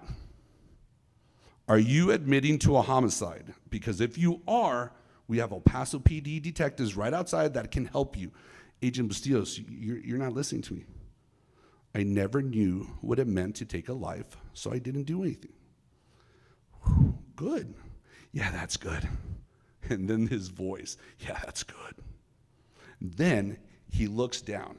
Remember, He was, what, me? No, child porn? And then he's like, yes, that was me. Then he's like, hey, let me tell you all about serial killers. And then he looks down straight at the floor. Well, Agent Bustillos, 2 weeks prior to us sitting here, I took a 2-week-old kitten back to the house. And with the same knife that I used to use on myself, because I was a cutter as a teenager, I'm not going to go into it. You know what happens. He then says, he looks up at me. And this is crazy, because this is El Paso, folks. I was in Las Vegas, remember, Sin City, and I thought I saw the worst of the worst. And he looks up at me with a smile from ear to ear, kind of looked like the Joker, Heath Ledger in The Dark Knight. And he says, now, Agent Bustillos, now the seed has been planted. Now I know what it means to take a life. So next time it's going to be a dog or it's going to be a person, so you better take me away. Do you think we arrested him? Yes? No? You better have? Yes. He was arrested because of what he just told us? No. He admitted to the crime. We found evidence of the crime. That's why we arrested him. But the El Paso field office of your FBI likes to think that we took a potential serial killer in the making off of your streets. Applause? Just kidding. But what does this guy have in common with a lawyer, an actor, a family child sex therapist, yes, a counselor, a person that you take your kids, you and your spouse are having problems with, and you go talk to them? Yeah. A woman who pimped out her kids for not money, pimped out her kids for drugs and child pornography. Her own flesh and blood. Gave them up to strangers. Do what you want with them. Give me this in return.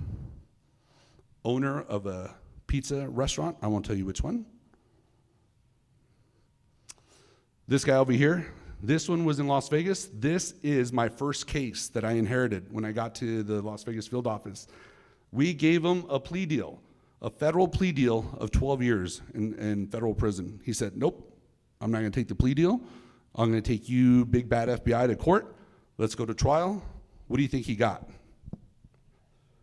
25? He got life. The jury gave him life. And this guy, yeah, you hear that saying, don't judge a book by its cover? Yeah, judge this book.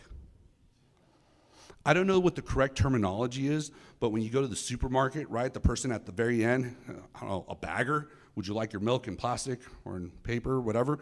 Would you like it in a bag? That's what he did. But he groomed 13 and 14-year-old boys on a football team, the studs of the campus, right, the big tough guys, to do the unthinkable back at his house and take photos and videos. And he told them, if you do this, you will each get a PlayStation. The kid said, well, this doesn't make us gay, right? No, of course not. And this is just for you, right? Of course, it's just for me. Our forensics found out that 15 minutes after he took the photos, they were posted online. What do they all have in common? They're all sick in the head. You can't fix this. But they also had fake social media profiles depicting themselves as kids to talk to kids. So you don't know who you're talking to. If you don't know who you're talking to, and 3 of you accepted my friend request, do you think your kids know who they're talking to? Absolutely not. And I could go into case study after case study after case study. Folks, this is so real. I got to show you this because I'm out of time. But you guys have to meet Arlen. Our SWAT team goes into the house. It's a 3,500 square foot home. You on the bed, let me see your hands, let me see your hands, show me your hands, pointing the AR right at the face. Well, of course, the person on the bed doesn't move because the person isn't real. The person is a skeleton, like a Halloween skeleton, a biology skeleton, whatever you want, wrapped in towels, wrapped in plastic to give it girth. And then on the dark web, this person bought facial features, and you can't see it, genitalia features to mimic that of a 9-10-year-old girl. This person created their own sex doll. This person said he had never had sexual relations with a woman. That was his woman.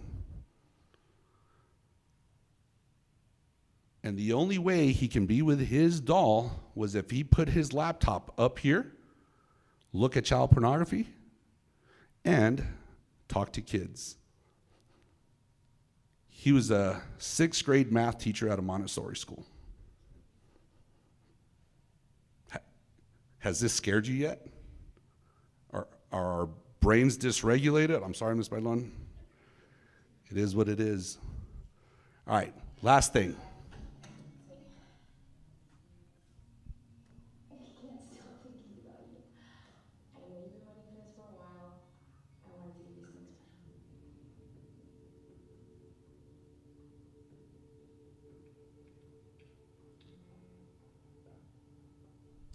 Yeah, she's not talking to the Beebs.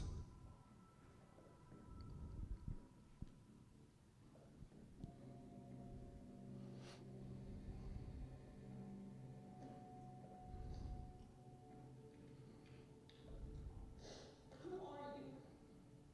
Why are you doing this? All different victims. Please don't click on links on files from a person that you don't know. A similar case that I had is, this is sextortion. Had a case where an individual sent a 13-year-old girl an MP4 file. Kid double-clicked on it, didn't open. It was supposed to be a video of Coldplay, didn't open, but it worked just as it intended to. It was a backdoor into her computer. Now the person on the other end had total access to her computer. So while she came home after soccer practice, and she got undressed in her own room, videos and pictures are being taken of her. And then she was extorted, what we call sextortion. There's a couple different types of sextortion. What you see up here, financial sextortion, when they want money. But the worst part is this. Parents and educators, we here at FBI Richmond want to tell you about an alarming trend we're seeing that's affecting our children. Violent online groups are targeting minors, coercing them into committing unspeakable acts against themselves, other children, and even animals. You may have heard of these groups referred to as 764 or GORE groups.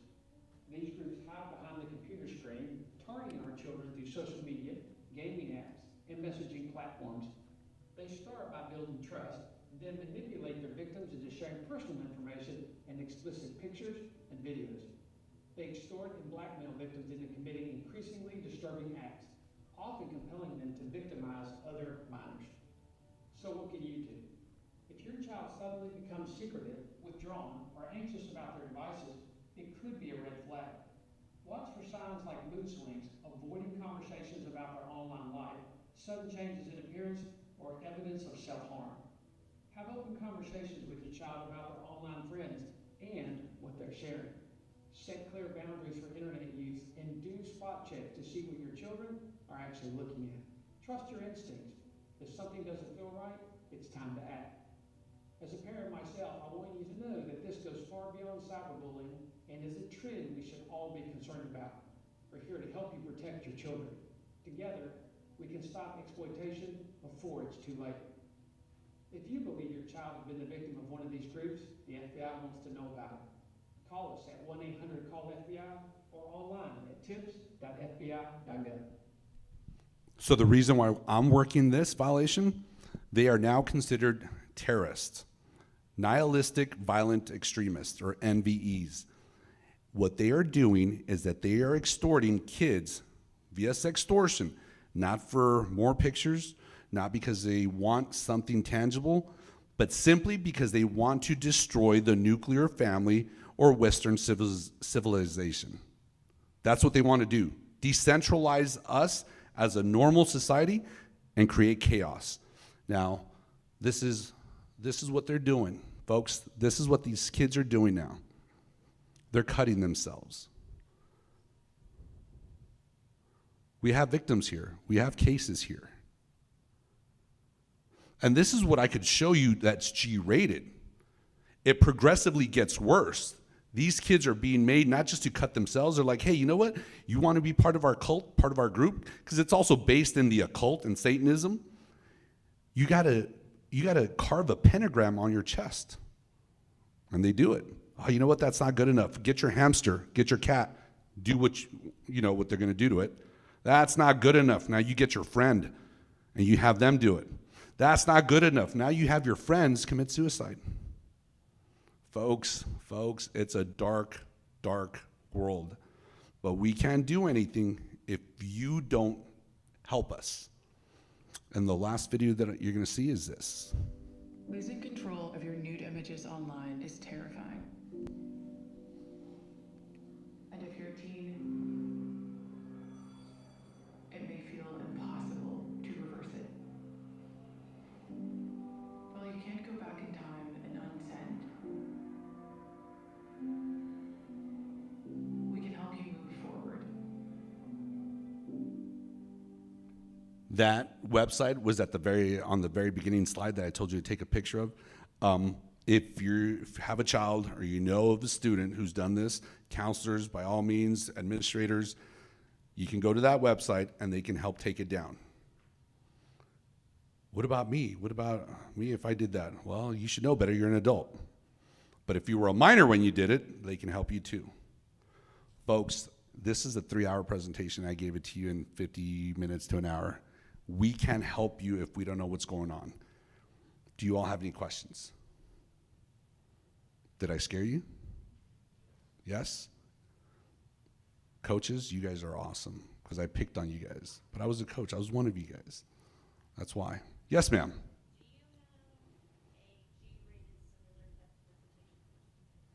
I do, mostly for upper middle school to high school kids. Because I'm also the community outreach specialist for the office. I just don't have time to go to elementary schools. But yes, it's at the request of the district or the certain campus. What I have been doing recently is if an elementary, like let's say elementary school asks for it, I'm like, I'll do it, I'll give it to your parents, but let's do it as a feeder pattern. Let's get your high school, your middle schools, and your elementaries together, and we'll do it as a feeder pattern and get the most bang for our buck. Sir.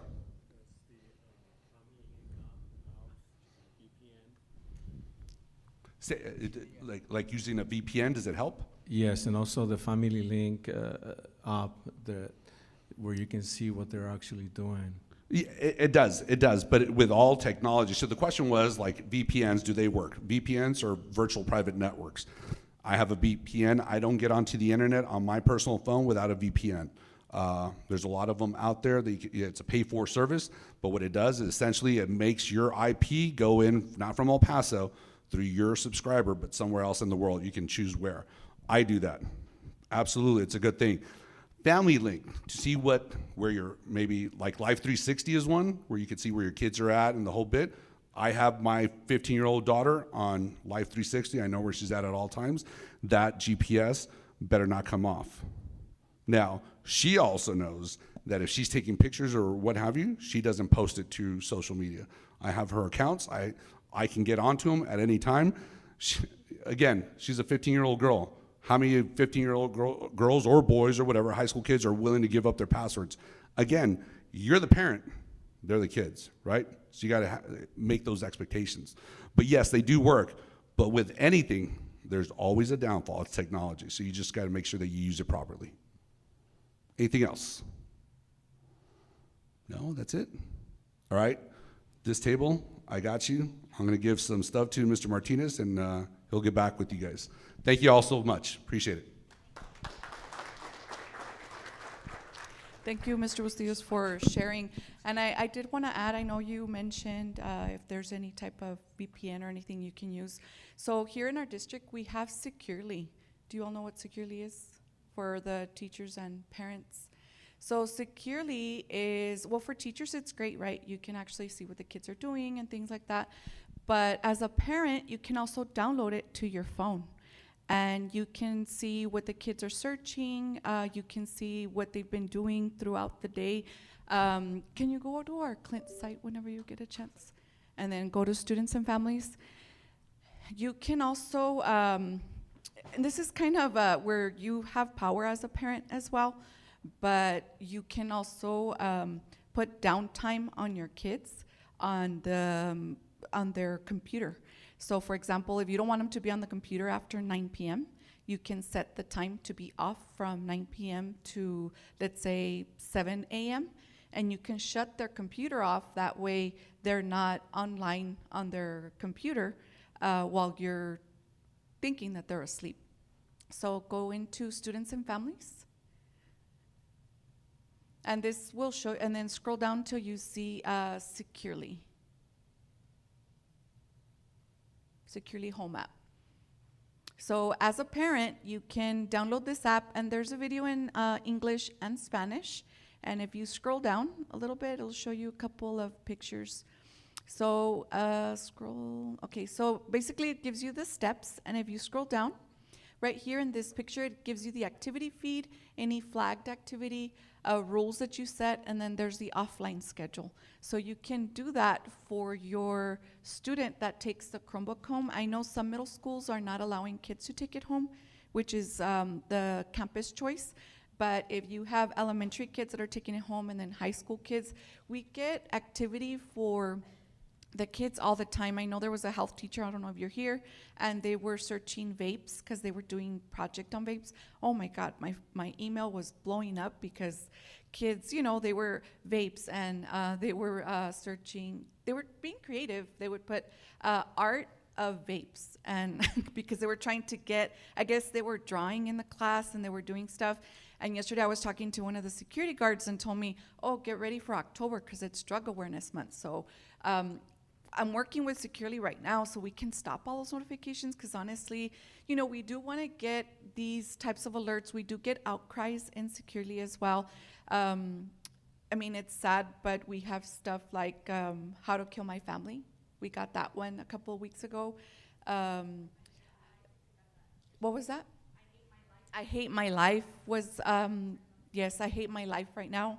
And we get those notifications, and right now we actually got Securely On Call, which is a team that is certified to be on these types of calls, and they're on 24/7. So these are a team of people that will notify the campus and will notify us when there's an outcry, when there's these types of searches. And unfortunately, they do it on, well, it's a good thing, I guess, on our end, they do it on their Chromebooks. So who has access to their Chromebooks? We do.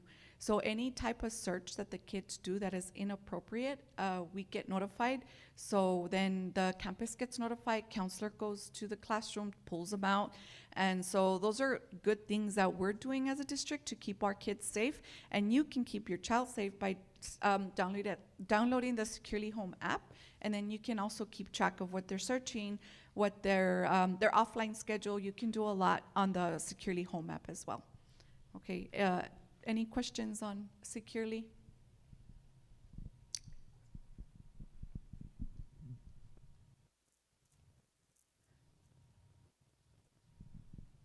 Thank you so much. Of course, Mr. Bustillo just left, but guys, appreciate it.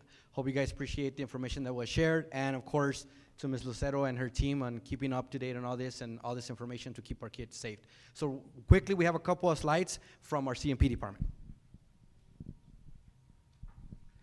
Good morning, everybody. That's a tough act to follow. We got, our brains were good this morning in the circles, right? I was a 5. And then we had the FBI, kind of just, everybody's kind of like, I think if we do the circles again, it might be a 1 and 2, so I'm kidding. But just a couple of updates real quick. Child nutrition, I know everybody's tired. We're almost done here. Hang with me. We did look at our surveys for feedback that was conducted on April 2025 from the students. We did get some good feedback from the students. And we did look to see how we can align our menus a little bit more variety and balance to what our compliances allow us to. And so some of our fan favorites that are coming back for the students that want to see more orange chicken, oven roasted chicken drumsticks, fruit smoothies and parfaits, which we've already started, but a variety of those. Also more fresh options added, fruits and vegetables, a different variety of those. And we're trying to make the meals more exciting, nutritious, and student approved. So we have some updates. These are some of the things that are coming up, some of our LTOs in September. We're gonna have the fajita chicken flatbread. October, the sausage cheesy potato soup. And then we have the goat hot honey chicken sandwich. Let's just say hot honey. And then the jalapeno popper burger. So something new, we're trying to get the students, and we are going to do some sampling before. So if you see the sampling team out there, ask them for a sample, or the manager, y'all can also sample that as well. We also are doing an effort with our social media, so I'm just going to have Sarah really quick from our marketing, really quick, just talk briefly about our social media and communication. Hi, good morning. Again, my name is Sarah Borrego. I do the marketing for Child Nutrition Program. And just an update for all of you, we are working a little bit more with the Clint PR department to make sure we get messages out to parents, to community, to staff, definitely to our students, just trying to get that message even across from our new menus to what's coming up, any type of promotions. And we are trying to push our social media a little bit more. We put a lot of our promotions, we put a lot of our information on our social media, so we do encourage you to follow us. We are on Facebook, Instagram, and X, and you can find us under Clint ISD Child Nutrition. And yeah, if you have any questions, please let us know. Thank you, Sarah. And I want to thank our PR team, Jessica Perez with great pictures, Kevin, and also Deborah. They've been working good with Sarah. We've been creating some videos, trying to get the kids excited to want to come in and eat. So one of the awesome things that we wanted to share from our last SHAC meeting that was asked is one of the things that we are doing at the local area high schools at Horizon High School, Mountain View, and Clint High School is we've designed a kind of grab-and-go concept with these vending machines. And from what I know, we're the only ones in the region that have them. So District Innovation, right? Child Nutrition, go. This is Mountain View High School. We have Clint High School and Horizon High School. So students are able to put their IDs in there and their birth dates, which they're also learning their birth dates. Some of our students don't know their birth dates. That's been good also for them. But they put in their IDs and their birth dates, and they're able to grab a smoothie, a wrap, a sandwich, a protein pack, and it's been very popular to every high school. So we're trying, guys, to get these kids to eat, because I know sometimes they don't want to eat. They have long days. We know if we can feed their bodies, we can help them to do well in the classroom, feed their minds. Another exciting thing that we didn't include in here, just to finish up, is we did get new tables, a refresh for all middle schools, and they look awesome. We created some funny videos for kids to get excited about them, but really the kids were the ones that gave us the ideas for those videos, and they were excited. And so we're just trying to create that school pride. If you notice, also in the vending machines, they have the cool logos for each school. Kids are excited. We want to make lunchtime an experience. We want to make students come and eat, and we also want staff to come and eat with all the different options that we have. Okay, I think that was quick. Sorry. Questions and answers? All right. Thank you, Carlos.